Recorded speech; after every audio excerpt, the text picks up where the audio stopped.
Fidelity Youth Account app pricing. Explain what you get for your money. Fidelity Youth Account is designed for teenagers and young adults who want to start building financial habits early. Many people assume youth investment accounts are limited or costly, but Fidelity keeps it simple and affordable.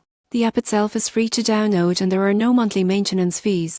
Users can open a custodial brokerage account under a parent or guardian supervision, allowing them to buy and sell stocks, ITFs and fractional shares. There are no commissions on US stock and IT trades, which is ideal for young investors starting small. The surprising truth is that teens can start investing with as little as, making it a great platform to learn the basics without financial risk. Fidelity also provides educational resources, real-time market data, and goal tracking tools to help teens understand investing and personal finance. There is an optional premium tier for additional guidance, costing $95 per month. This provides enhanced research tools, market insights, and curated portfolios, helping young investors make smarter decisions. Most people overlook how this small monthly investment can offer professional-level support for developing strong financial habits early. In conclusion, Fidelity Youth Account combines accessibility, affordability, and education. By understanding that there are no hidden fees and optional guidance is modestly priced,